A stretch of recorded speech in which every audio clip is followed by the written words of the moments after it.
Hi, it's Carly here from Tribe. I've been a student of personal growth for a very long time now, and to me one of the most fundamental things in the personal growth world is really about personal power. And by personal power, I'm referring to essentially our ability to generate the results that we want to generate in our lives. And to me, personal power is really about putting ourselves at cause. It's training ourselves to notice the ways in which we are creating the results that we want to get. You know, the opposite of that is really putting ourselves at effect, right? And putting our attention on the ways in which things are out of our control, that we're victimized by our circumstances or by people. And one way of looking at this and framing it is learning how to generate an internal locus of control. What can I actually do about the situations that I'm in versus an external locus of control where I'm affected at the things. And of course, this is not to say that there's lots of things that are outside of our control that we are actually affected by, but it's just not that useful to put our attention there. You know, it's not really useful to focus on the things that are outside of our control. You know, I think it's important to acknowledge those things and to kind of have compassion for ourselves and others around those things. But if we actually want to be in a position of power, then we need to pay attention to, well, what can I do about those things? What actions can I take? What perspectives can I adopt in response to those things? You know, and another way of saying this really is it's maximizing our ability to respond, our response ability. You know, so personal power to me is basically responsibility. Except of course, the word responsibility I think is quite overloaded. There's like a lot of there's like different ways that people use that word, which isn't really the kind of the definition I'm referring to here. And I think it's important to understand some of those ways that people use that word. So one way I think is kind of like a form of obligation. You know, like you be responsible, take responsibility, as in like, you know, you should be doing something, you know, or I should like do this thing. You know, for me, I think about being a parent, you know, and sometimes parenting feels like an obligation. It feels like a chore. It feels like this thing that I have to do, you know, and there's like a heaviness associated with that, you know. So, and to me, that's not responsibility. You know, as soon as I think of something as an obligation, then I'm trapped by it. You know, and of course, sometimes there are aspects of parenting that I'd rather not have to do. But if I like step back and consider the bigger picture, you know, that I want to have, you know, a loving family and healthy, happy kids, you know, that I feel connected to, then the things that seem like a chore start to actually become a choice. I'm like, yeah, I don't really like having to do this right now, but it's part of this bigger picture of something that I want to create. So that's one piece I think that people misinterpret kind of what responsibility is. And then there's another piece I think where we can like put ourselves at cause, but more in a kind of like a self-blaming kind of way. And really this is like a form of shame where I'm like, oh my God, I'm a shitty person. You know, I'm not actually responding as effectively as I could be. And oh my God, like I got angry at my kids and shit, I'm fucked up, you know. Okay, well, like, yes, I'm like looking at myself and my role in this thing, but it's in a way where I'm like collapsing. I'm like making myself small in a sense and feeling kind of hurt and lost and not feeling my sense of self-worth, you know. And that's not a place of personal power, right? So I think, you know, putting myself at cause means actually being upright and being clear about, you know, what's important to me, and from that place having, you know, looking at where I have choice. So I want to like now translate these ideas of personal power more into the relational domain, which is, you know, what a lot of these Facebook lives are about, right? And the relational domain, one of the key distinctions that kind of we work with at Tribe is this idea of owning experience. And Damien mentioned it in his Facebook Live yesterday. And to me, this is like a largely what kind of having this stance of personal power in the relational domain is about. So owning experience is about what's happening for me in this dynamic, and the most basic version of this is I statements, and I statements is like a pretty well-known and popular thing that's kind of used in communication world, and so I statements is about using I language, I think this, I feel this, rather than using you language, and an example that I use quite a bit is saying, like I could say to somebody, you're being aggressive, right? And the I statement version of it could be, I feel scared. And not to say that the other person, the other person could be being aggressive, but I don't know that for sure, right? So in their world, maybe actually they're just like being passionate. That's what it's like for them. But for me, it's like seems like really overbearing and it seems aggressive. But actually, more on the inside of my experience, I'm actually just like feeling a bit scared and a bit overwhelmed. So this is then a version of putting the locus of control, the center of what I'm focusing on inside my own experience. And there's a kind of like a funny thing here in that saying that I feel scared, it could seem like a sense of weakness. That's not like personal power. It could have come across as it not being personal power.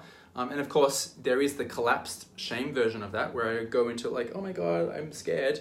But there's like a version of that where I'm actually just like acknowledging what I'm feeling.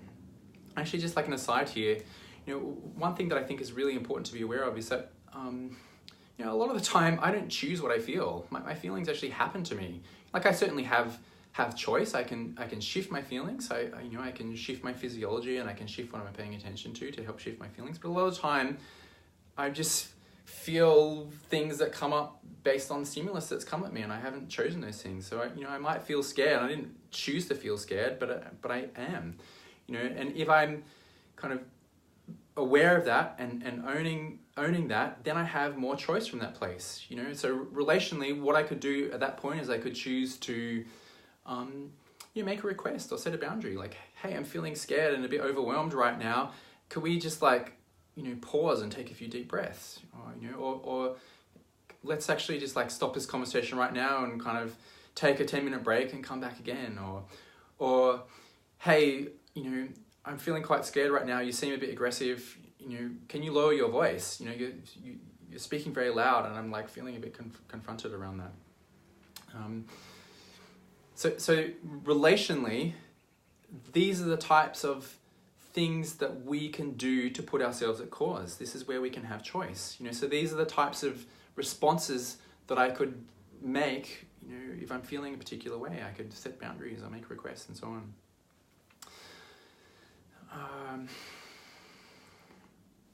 So certainly I'm very passionate about the practice of like what it is to have personal power, and then to take that personal power into the relational domain. And that's a lot of kind of what we're teaching is like what are the types of responses that we can have in that relational domain.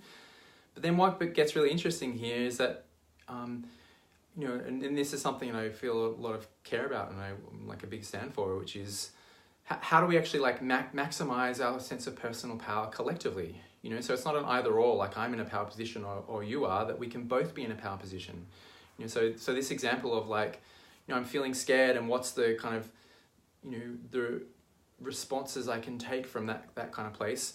But in your world, you're not being aggressive, you're just like, feeling passionate. So rather than telling you, what your reality is, owning experience means that I can leave space for you to have your own version of reality too, and so that you can then choose to have the most powerful response for you as well. So maybe you're being passionate, and if you hear that I'm feeling scared from your level of passion, then what's the place of power that you can operate out from there? Maybe you can be like, like I didn't mean to come across in a way that had you feel scared.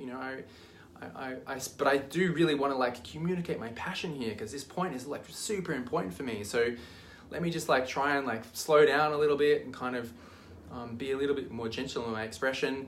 But at the same time, I do want to like, you know, express the full extent of the energy that I feel around this topic, you know. And so I really want to like create those types of cultures, you know, where we can all just like be in this kind of fullest expression of, you know, what's true for us and the most powerful version of who we are, so we can be kind of resourceful and most responsive. I think that's everything I want to say. I find this like a really deep topic, you know, particularly when we're talking about maximizing, you know, power collectively.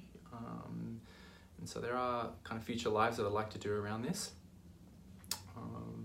But I hope this makes sense. And yeah, I'd love to hear ways in which you know, you find yourself wanting to have more personal power, maybe being kind of victimized, or feeling victimized by circumstance, and how you could like shift your attention away from these things. Actually, like one last point here for me is, I think this takes a lot of practice, you know, a lot of reconditioning, you know. So it's like habituating how I pay attention, you know. So like learning to pay attention to those ways in which I could take action, those ways in which I could have a response, you know, I could choose to do something, you know. And it can be like real practice to actually learn how to notice what those things are, you know. And so one version of that practice I think is using I statements, you know, learning how to actually in this dynamic, rather than what am I perceiving out there, what's actually going on inside of me, you know. And it's like constantly having to like ask ourselves, this is what I found in my journey, like,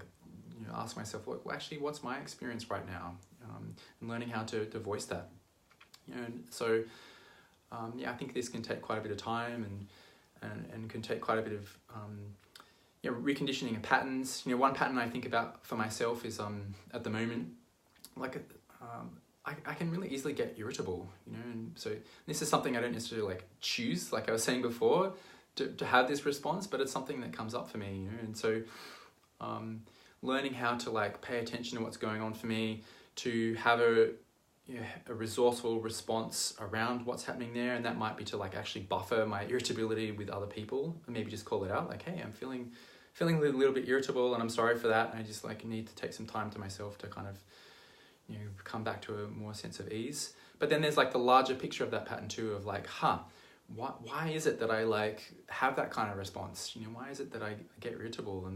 And over time, how can I recondition a more resourceful response? You know, I think about my kids again, you know, how easily I can just be like stop asking me for more stuff, you know. And if I'm focused, if I have like a response that I can call on just like in the moment, like it's my kind of unconscious response in a sense, if I can condition that to just be like, actually, I'm a no right now to responding to these demands, or yes, I can do that, but in 10 minutes I'm going to take some time to myself, or whatever it's going to be. Cool. Now I think I'm done. Thank you for watching.